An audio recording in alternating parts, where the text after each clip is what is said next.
Es esta isla de la calma, como la describiera y pintara Santiago Rusiñol, la elegante Isla Mayor. Mágica en los amaneceres, misteriosa en los crepúsculos, capaces de suspender el paso del tiempo y hasta la amargura del desamor. Entrañable en los abrazos hechos de mar, olivos y almendros, donde buscaron refugio los grandes artistas de todos los tiempos. Inicia en ella Rubén Darío una larga epístola poema. Y desde aquí, señora, mis versos a ti van, olorosos a sal marina y azahares, al suave aliento de las Islas Baleares. La historia del Mediterráneo cristaliza en esta piedra preciosa en forma de isla, la más grande del archipiélago. Bosques mecidos por el viento, calas secretas y sierras encrespadas guardan memoria del paso de cartagineses, romanos y árabes. Al lado de las ciudades y los pueblos de pescadores que los piratas atemorizaban, los paisajes salvaguardan su personalidad, contrapunteados por atalayas defensivas y mansiones de una añeja aristocracia. El hechizo emana de la gran dama del Mediterráneo.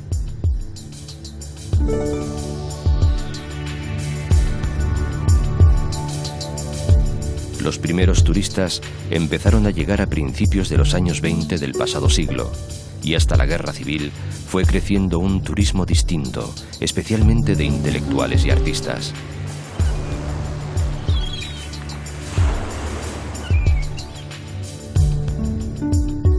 Desde entonces, la isla aprendió a ser generosa y discreta, a compartir soledades, a distraer gloriosas locuras, a descubrir rincones ocultos y esconder silencios, a escuchar palabras mágicas que luego llenaron los vientos del mundo y a susurrar secretos, casi siempre de amores, como el de aquella payesa de nombre Margalida, a la que un archiduque dio tierras, noches y bastardos.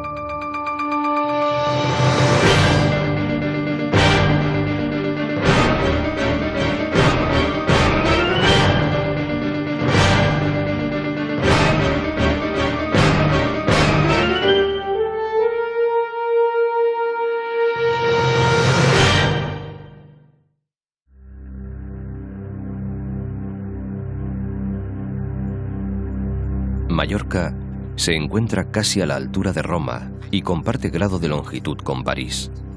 Además, tiene en común con las emblemáticas capitales europeas un carácter abierto, cosmopolita, hospitalario y tolerante. Muchos y algunos muy importantes han sido y son sus visitantes, pero es probable que quienes más ayudaran a difundir su nombre fuesen dos artistas de genio singular.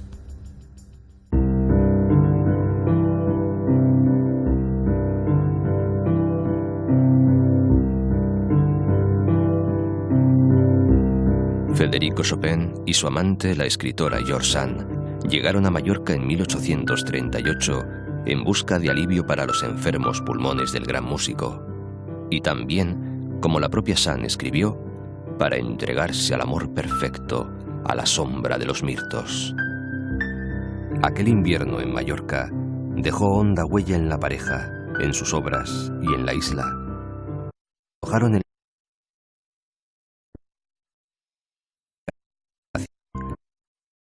rincones y se esconden en casas señoriales.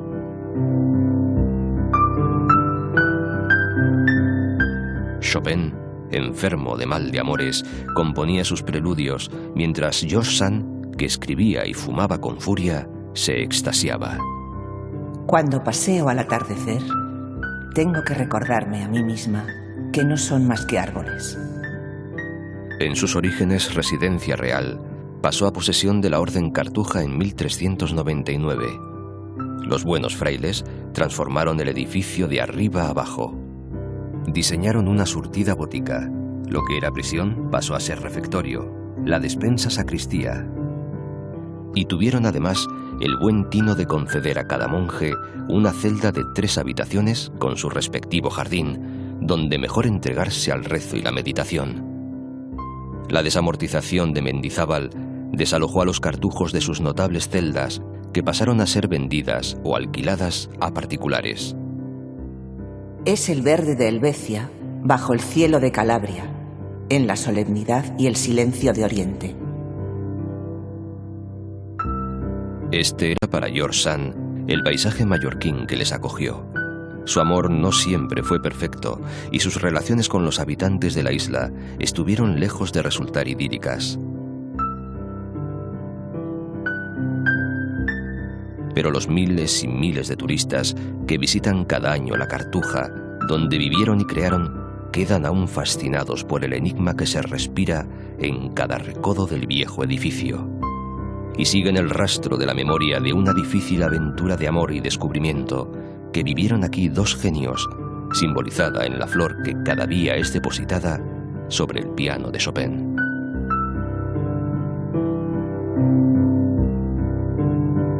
La mítica población concedió después reposo a otros grandes artistas: Rubén Darío, Santiago Rusiñol, Miguel de Unamuno, Azorín.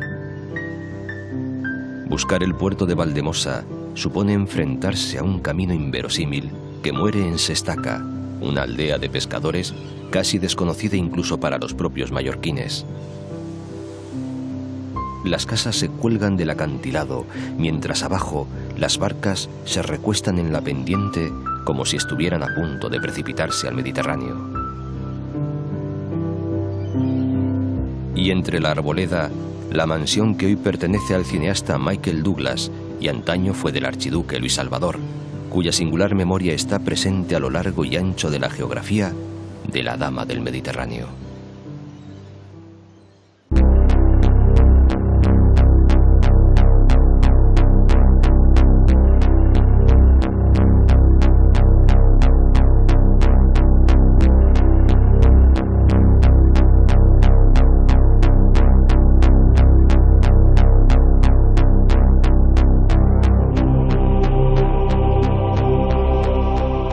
Palma y su bahía se protegen la una a la otra desde que la ciudad fue fundada por los romanos.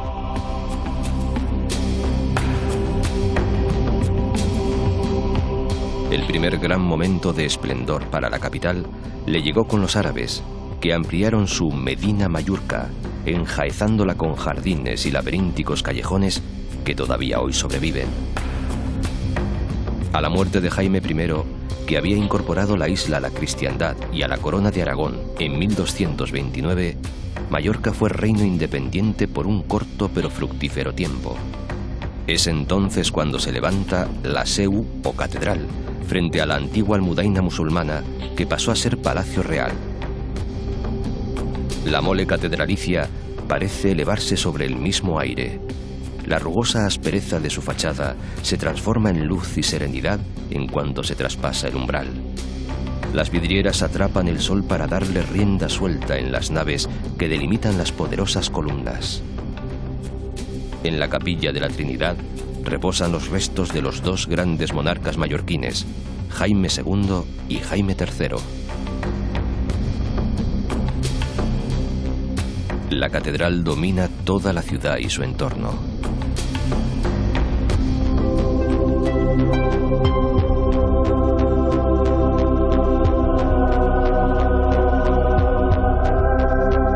A su lado bullen de vida los barrios populares, las alamedas y jardines, las plazas y palacios.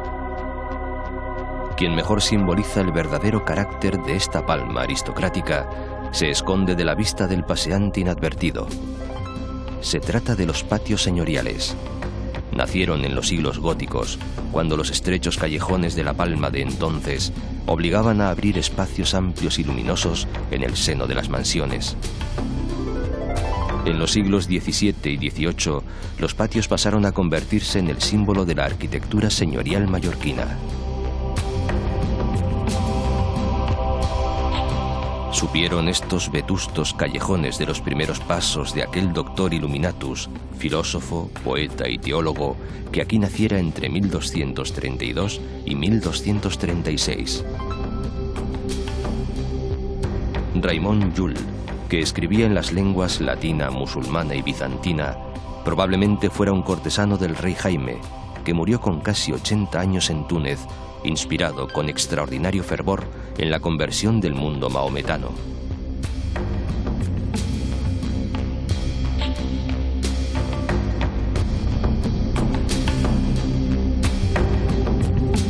Lejos de la angostura de las calles y de los ampulosos patios distinguidos, se alza el castillo de Belver.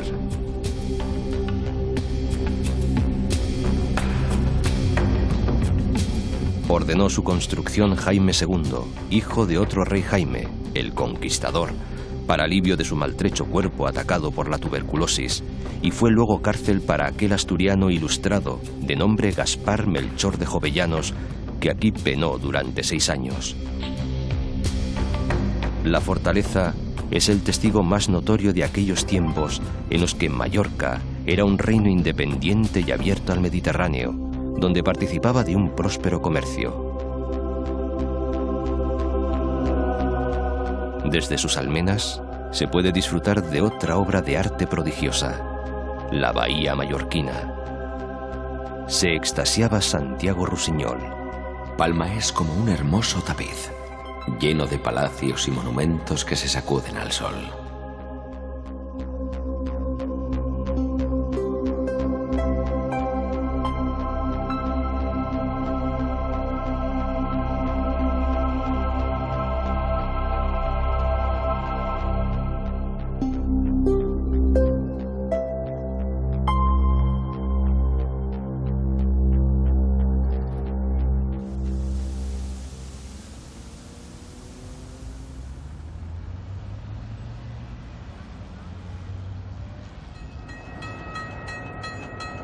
Abandonar Palma de Mallorca en el ferrocarril de Sóller es una experiencia singular.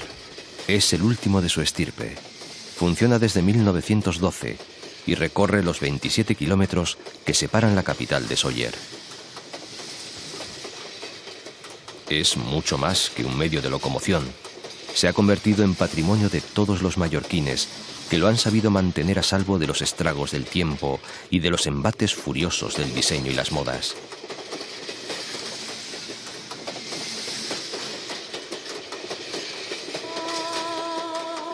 Es una auténtica máquina del tiempo desde la que hender montañas, atravesar sierras, descubrir oquedades y contemplar los paisajes de la Sierra de Tramontana, antes de gozar, finalmente, con la visión del Valle de Sóller.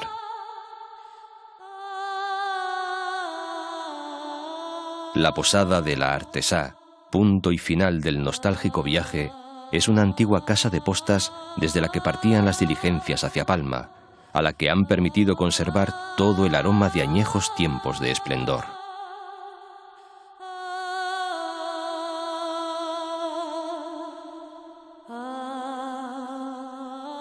Solo un año después que el tren, se construyó este tranvía que une el centro histórico y cívico de Sóller con su puerto. Aúna un doble honor, ser el primero y el último de los tranvías que circula en Mallorca.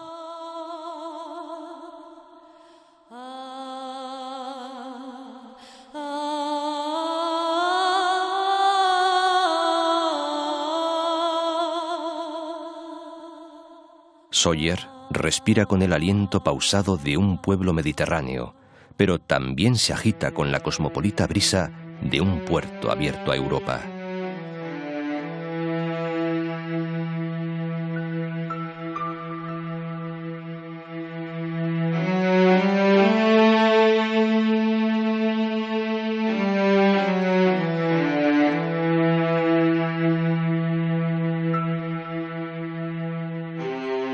Sabal d'Or, el Valle de Oro, llaman los mallorquines a este rincón perfumado de azahar, pintado con una infinita gama de verdes sobre el lienzo violáceo de la Sierra de Tramuntana.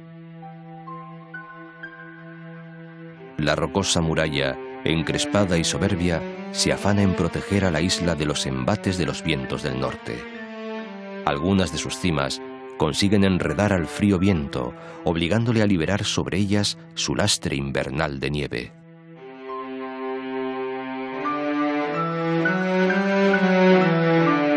A los pies de la sierra se abre la comarca de Esraiguer, una zona agrícola e industrial cuya capital es Inca, famosa en todo el mundo por sus factorías de zapatos y piel.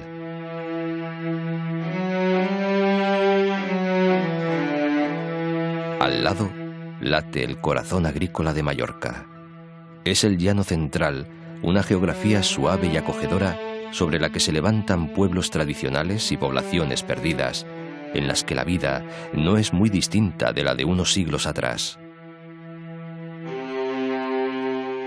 A pesar de la llegada del turismo, este amplio llano ha sabido preservar casi intactas las tradiciones de la Mallorca interior, elegante y severa.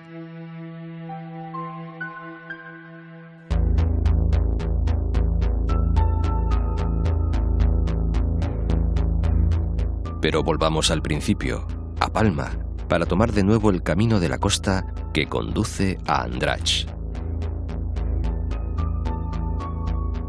Todo este tramo de costa oeste de la isla, entre las colinas de la Sierra de Naburguesa y el mar, se ha convertido en centro de la vida social veraniega, donde se entrecruzan miembros de la jet set, regatistas que descansan antes de zarpar hacia su próximo desafío en el mar, turistas llegados de todos los rincones del planeta, ilusionistas de la vida que se enredan en el trajín de cada día, buscadores de romances breves, amantes de sueños perdidos.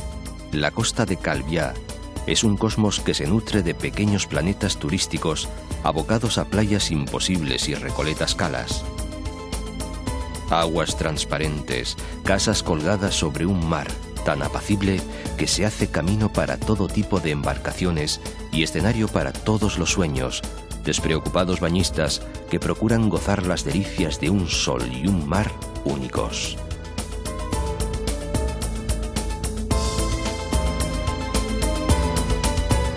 Un monumento, cruz del pasado que se levanta como un oasis de paz entre un torbellino de vida, recuerda que en Santa Ponsa desembarcaron las tropas del rey Jaime I para conquistar la isla.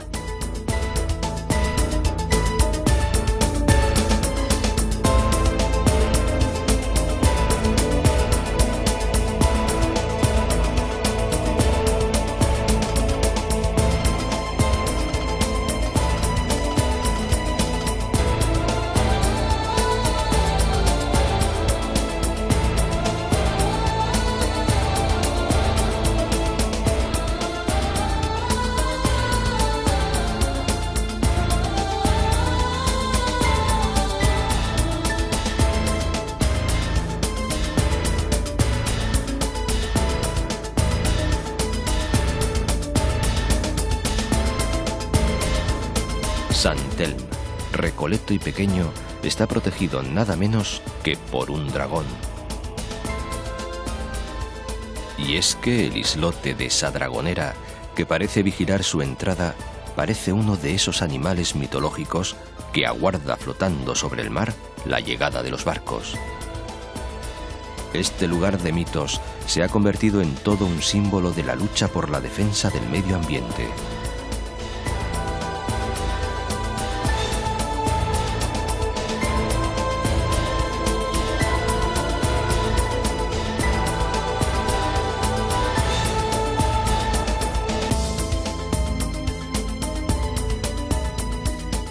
Detrás del amable ambiente turístico y residencial, Andratx esconde un amargo pasado de emigración y lucha por la supervivencia. Años inclementes de los que ha dado fe Baltasar Porcel, nacido aquí, que ha sabido reflejar los mitos más telúricos de su tierra. Su pasado dolorido está escrito en piedra. Se puede leer en los muros que forman la muralla que rodea la iglesia parroquial. fue construida en el siglo XVI para defender a la población de las incursiones piratas que asolaban estas costas. El 2 de agosto de 1578, un puñado de hombres y mujeres de Andrach consiguieron repeler desde estos muros a 1500 turcos ávidos de botín y cautivos.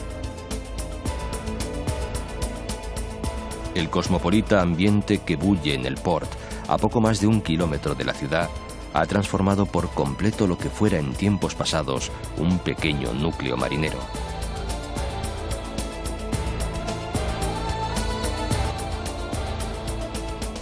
Dejar Andrach para dirigirse a Estellens es iniciar un viaje hacia la más sublime belleza mallorquina.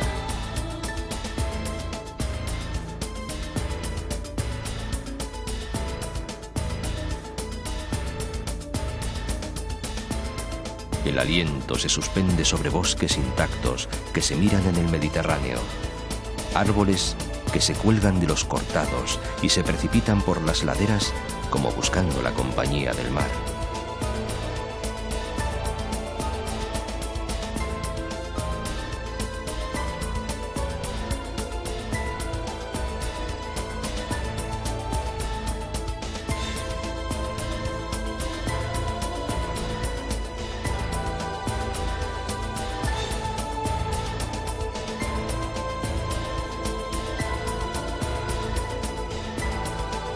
Estellens es uno de esos pueblos en piedra que parecen colgados sobre el horizonte.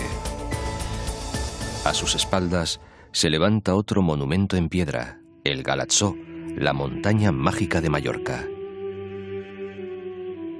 Cuenta la leyenda que es el hogar del mítico conde Mal, el rico y enigmático noble dueño de estas tierras.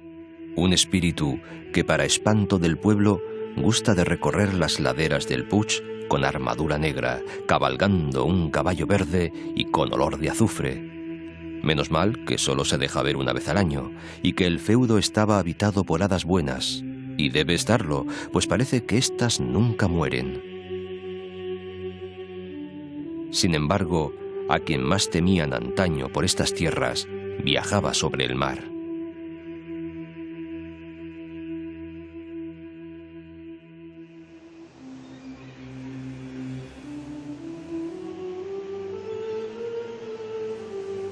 Entre Estellens y Banyalbufar se levanta otra de estas torres defensivas que ha acabado por dar personalidad a uno de los paisajes más famosos de Mallorca. La atalaya de Ses Ànimes agudiza su vigilante perfil sobre los acantilados. Es probablemente la más antigua de las torres vigía que hay en la isla. De ella se cuentan muchas fábulas y se dice que las almas en pena tejen unas invisibles redes en las noches de invierno para atrapar a quien se aventure a pasar por sus alrededores. La imagen del acantilado, la atalaya, el mar y el cielo son un hermoso prólogo a Banyalbufar, donde se evoca la dulzura de la Malvasía en su paisaje y en su nombre. Su denominación proviene del árabe y significa Viña del Mar. Albercas, terrazas, caminos y barracas hablan de un cultivo que trataba de aprovechar hasta el último centímetro de tierra disponible. Con sus frutos se creaba un vino dulce y fragante, Malvasía, que adornaba con su presencia los más exquisitos postres.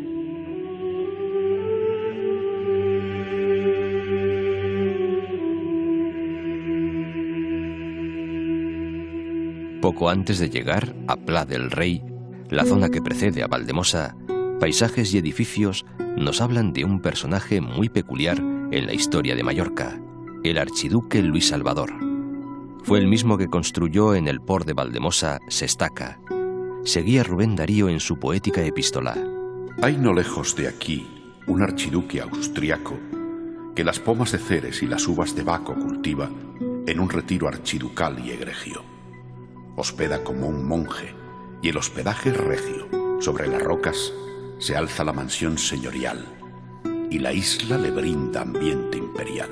Luis Salvador de Habsburgo, Lorena y Borbón fue un viajero impenitente, ávido de conocimientos y aventura, que recaló en la vieja dama del Mediterráneo allá por 1867.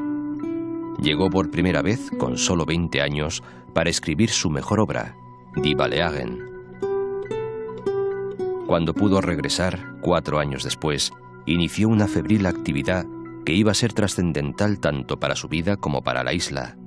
Se lanzó a comprar tierras y posesiones, construyó además de Sestaca 40 miradores, 3 capillas y una decena de pollos y merenderos unidos por una red de caminos. Hoy es la ruta del archiduque. Sus tierras estaban abiertas a todos y en su hospedería cualquiera podía alojarse gratis durante 3 días.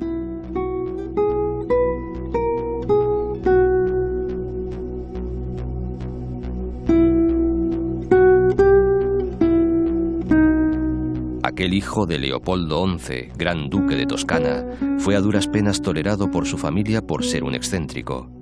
Sin embargo, muchos años después, aquel hombre estrambótico sería envidiado por un rey de España.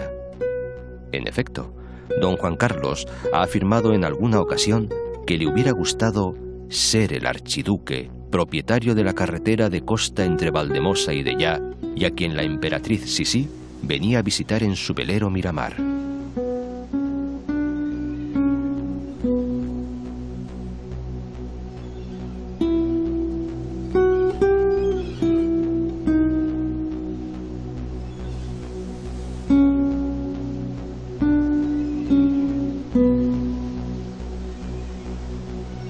Quizás fue el carácter del archiduque lo que tanto sedujo a Sisí, la melancólica, misteriosa y desgraciada emperatriz. Ambos compartían el amor por la naturaleza. Siempre que la amada y a la vez incomprendida Elizabeth sentía necesidad de huir de la corte de Viena, se refugiaba en casa de su amigo. Ángel Escaso pone en su boca el ansia de un sueño. Toda mi vida ha sido una lucha por alcanzar un pequeño trozo del paraíso. Y he tenido que enfrentarme al mundo entero en esa cruel batalla que me ha dejado marcada de imborrables cicatrices.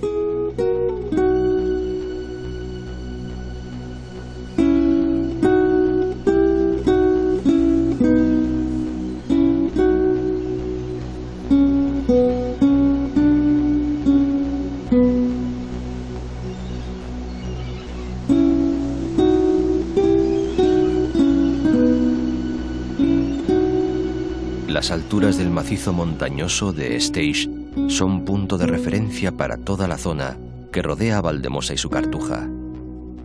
Cerca de Can Costa se encuentra la ermita de la Trinidad. El oratorio fue construido en el siglo XVIII. Los monjes que lo habitan guardan aquí su regla de oración y silencio, frente a uno de los paisajes más bellos de la isla. Uno de esos lugares en los que un viejo proverbio chino cobra todo su sentido. Hablas solo si tus palabras van a ser más hermosas que el silencio. Dellá se apiña en una pequeña colina rematada por la iglesia parroquial. Parece más obra del genio de un artista que de la anónima labor de sus habitantes a lo largo de los siglos. No es de extrañar que fuera refugio de pintores y escritores como Robert Graves, otro precursor en la pasión por Mallorca. El autor de Yo Claudio se instaló aquí en la década de 1930 y se convirtió en una verdadera institución. Decía el inglés en palabras mallorquinas de Ángel Terrón: El temps mai no ha viatjat fins a aquesta terra perduda. L'arbós i la bruguera floreixen fora temps. Les roques surten, els corrents flueixen cantant a cada banda, sense esment de si l'estació ha arribat prest o tard.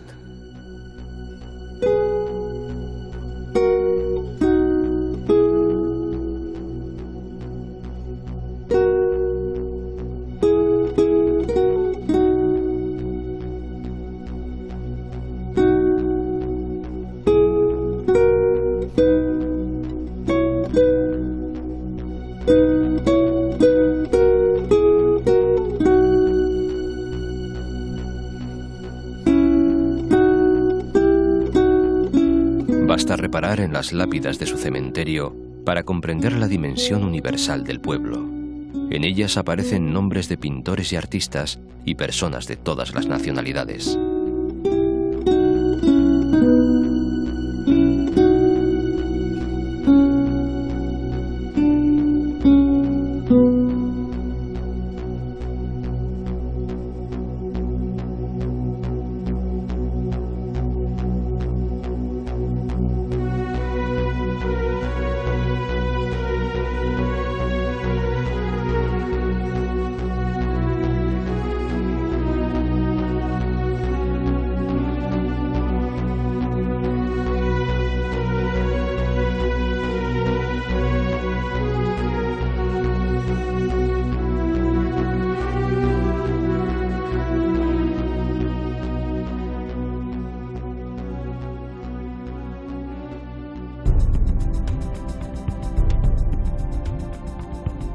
El embalse del Gorg Blau guarda el recuerdo de viejos santuarios talayóticos.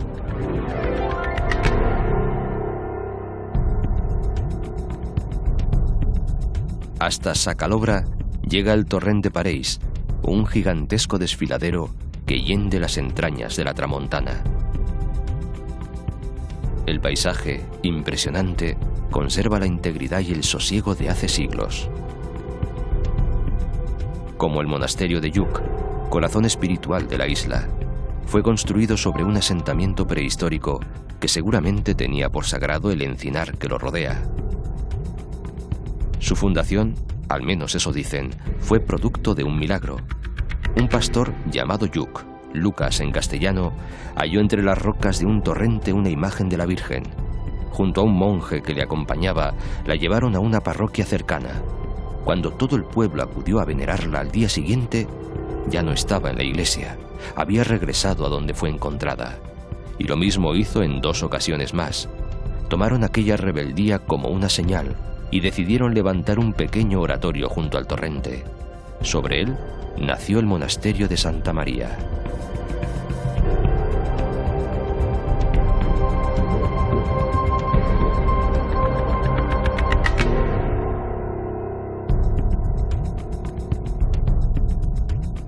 Muchos son los milagros que se le atribuyen. Algunos incluso han quedado para la posteridad, prendidos al paisaje en el sal de la bella dona. Cuentan que a este precipicio arrojó un marido enloquecido por los celos a su hermosa mujer. Cuando acudió a implorar perdón a la Virgen, se encontró en el templo con ella rezando por su perdón. Aquí el paisaje de montaña es diferente. Los roquedales, como fantasmas gigantescos o animales quiméricos, parecen agazaparse en la roca tallada por la lluvia y el viento.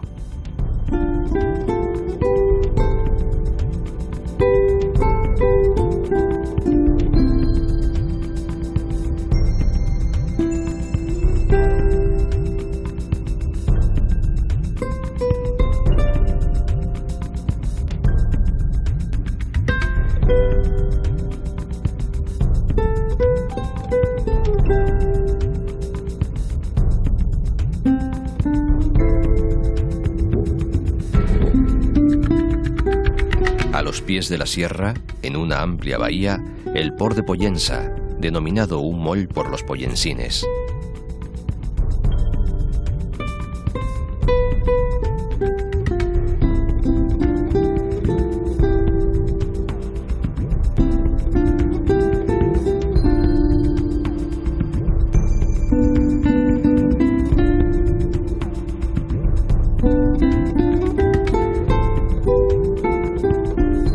De artistas, conserva un carácter propio, singular, que se refleja incluso en ciertas peculiaridades lingüísticas.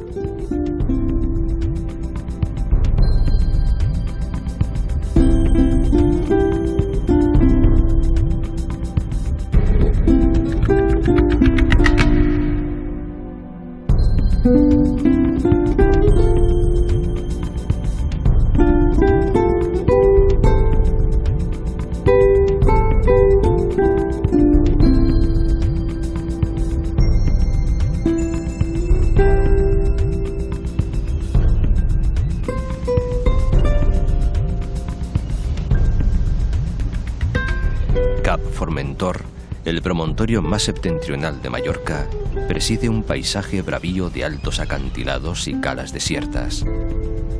El mirador de Sa Creueta, en la punta de la nau, se ha convertido en una de las imágenes típicas de la Isla Mayor. Una impresión de vértigo y esplendor imposibles de olvidar. La punta está iluminada por el faro de Formentor, que domina el horizonte desde lo alto de los acantilados.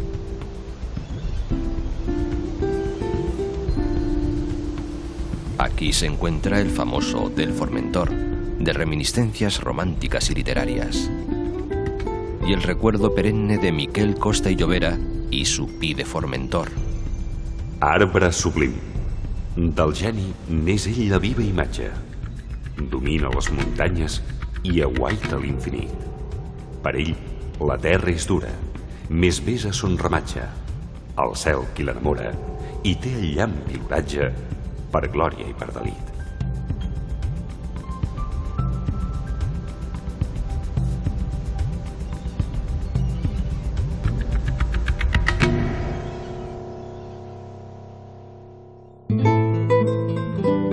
Alcudia exige el tiempo necesario para visitar sus calles, flanqueadas de hermosas casas-palacio, la iglesia, la puerta de la ciudad y su teatro romano.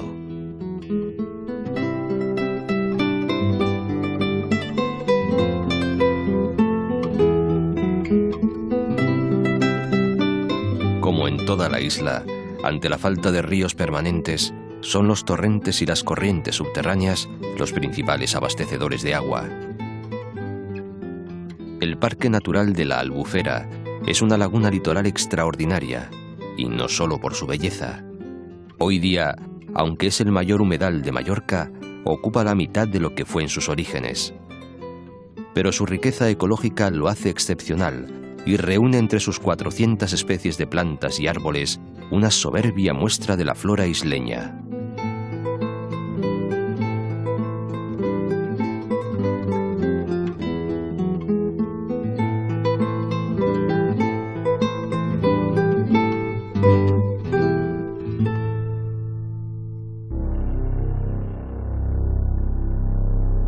El litoral, rico en playas y rincones insólitos, es uno de los más interesantes de toda la geografía mallorquina.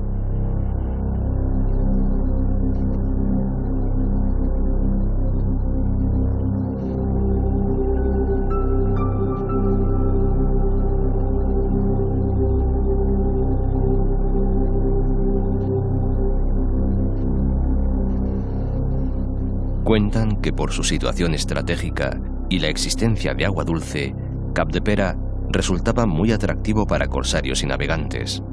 Con motivo de tan molestas visitas, se construyeron torres de vigilancia. Luego, en el siglo XIII, Jaime I el Conquistador negoció con los musulmanes menorquines el Tratado de Capdepera. Gracias a él, los menorquines aceptaron estar bajo la corona del monarca cristiano. Era el principio del Reino de Mallorca.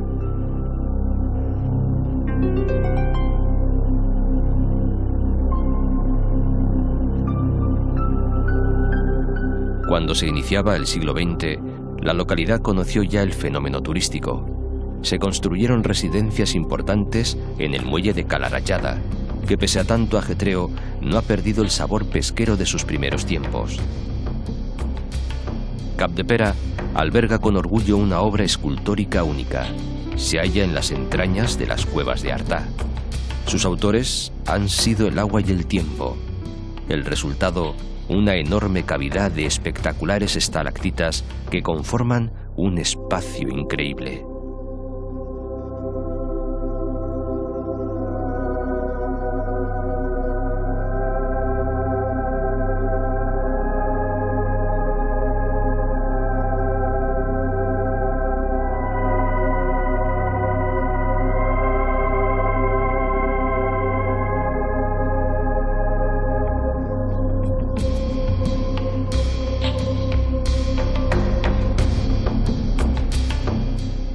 Por la bahía de Calamillor y sus alrededores, se goza del privilegio de las aguas más cristalinas y calmadas de toda la isla. Grandes rocas, praderas de posidonia y extensiones arenosas hacen uno de los ecosistemas más ricos en fauna marina mediterránea, con una gran variedad de bellísimos paisajes submarinos.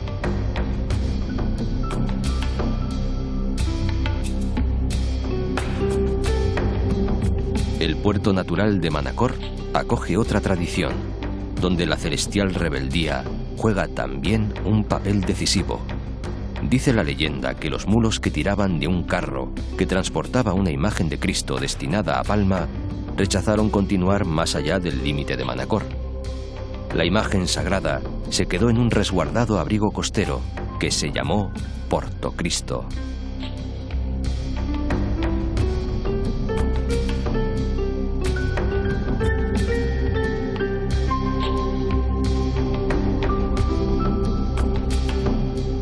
Su proximidad con las cuevas del Drac ha hecho que tuviera un enorme desarrollo turístico.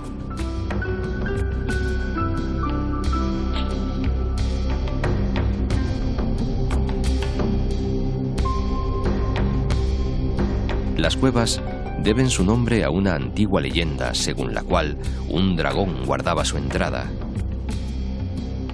En 1896, el inevitable archiduque Luis Salvador patrocinó una expedición científica que levantó el alzamiento topográfico definitivo. Son 4 cavidades, las más extensas de toda la isla, con un total de 1.700 metros de recorrido. Formadas por el mar, cuyas aguas continúan penetrando, sugieren un mundo fantástico y petrificado.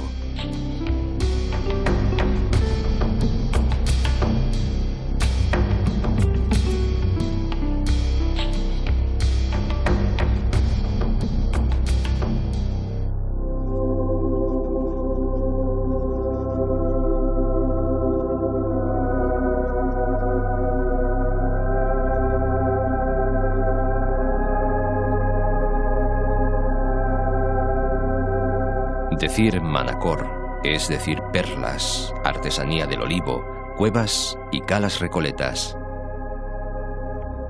Muy cerca, en Petra, nació Fray Junípero Serra, aquel mallorquín fundador de misiones que llegarían a ser ciudades de la actual California.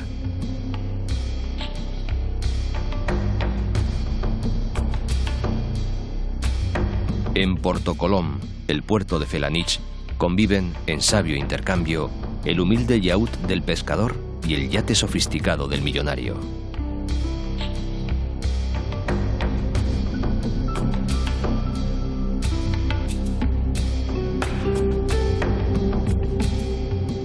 Rodeada de viñedos, de trigales y de campos de almendros, Felanitx es tierra de hijos ilustres. Es el lugar de nacimiento del arquitecto que más hizo por el esplendor de Mallorca. Guillem Sagrera creó la Lonja de Palma y parte de la catedral, llevando su arte hasta el Castelnovo de Nápoles. También aquí vio la luz Joanot Colom, uno de los personajes míticos de las revueltas campesinas contra la tiranía de los núcleos urbanos en los siglos XV y XVI. Y de aquí es Miquel Barceló, uno de los más grandes artistas de nuestro tiempo.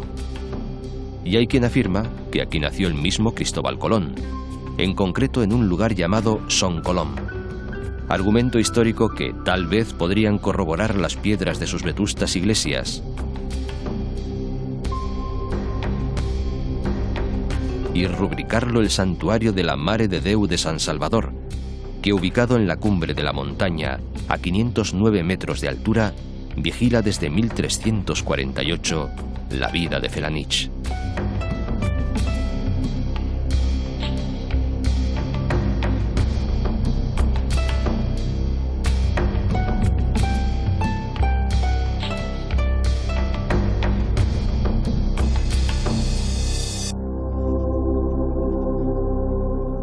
Tras el castell roquero de Santueri, cuyos muros rememoran la presencia musulmana, hermosas calas que se superan en un mito del turismo mediterráneo, Calador.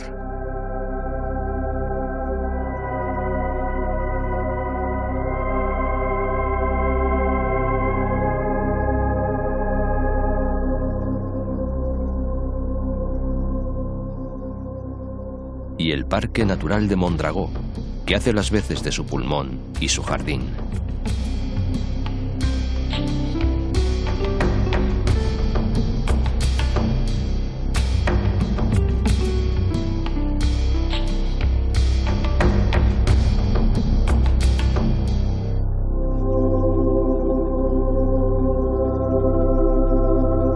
Santanyí es famoso por sus canteras de piedra arenisca.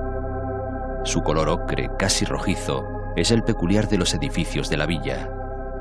Antaño estaba circundada por una muralla, recuerdo de la época en la que los ataques piratas eran muy frecuentes, pues los corsarios tenían su base en la vecina isla de Cabrera.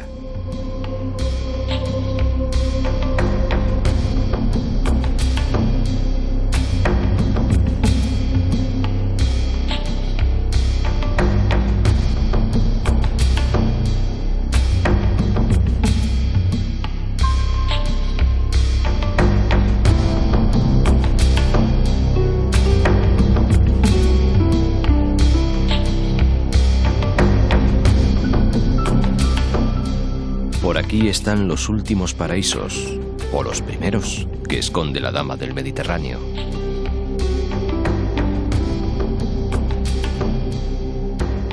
Trenc es un arenal virgen, salvado de morir bajo el cemento por la presión popular.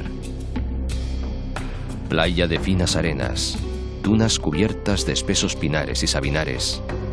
El lugar se ha convertido en punto de encuentro para cuantos buscan la naturaleza más primigenia.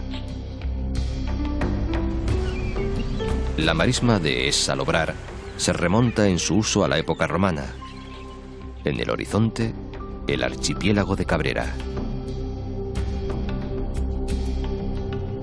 A punto de completar una vuelta a la isla, parece pendiente un encuentro con los orígenes de la presencia humana, el conjunto megalítico de Capo Corbel. Los tres grandes talayots plantean múltiples interrogantes sobre la cultura que levantó estas construcciones de grandes piedras cubiertas de lajas y ramajes y situadas en altozanos.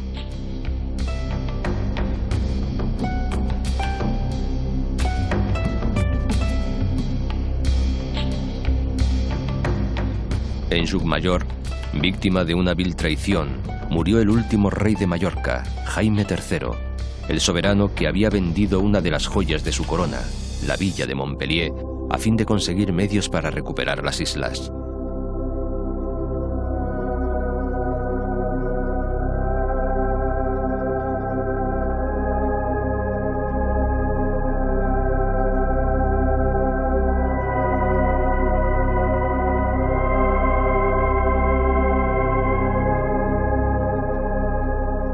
Tras Calapí, el Cap Blanc, blanca caliza veteada por el hinojo marino, abedules y pinos retorcidos por la mano del viento.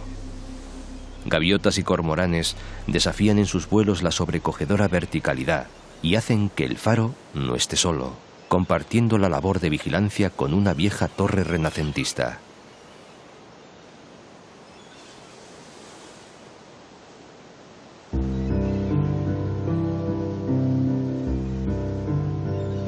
Toda esta Mallorca no es todo. Quedan muchos lugares por descubrir.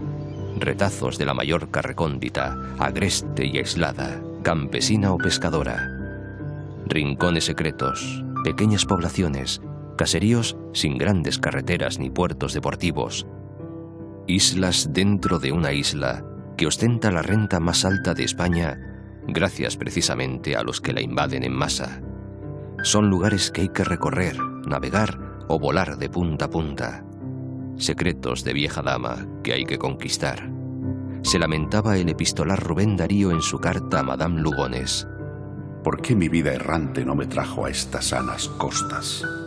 Antes de que las prematuras canas de alma y cabeza hicieran de mí la mezcolanza formada de tristeza, de vida y esperanza.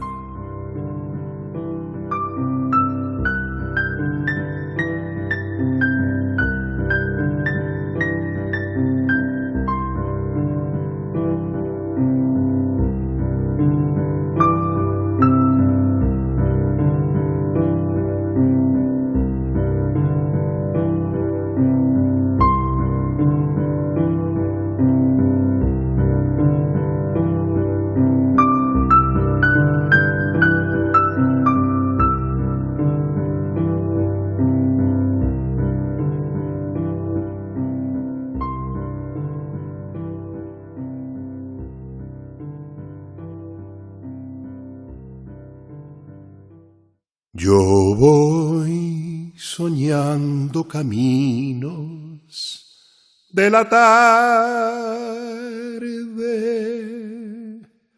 las colinas doradas, los verdes pinos y las encinas, ¿a dónde el camino irá? ¿A dónde el camino irá? Yo voy cantando viajero a lo largo del sendero. La tarde cayendo está, la tarde cayendo está.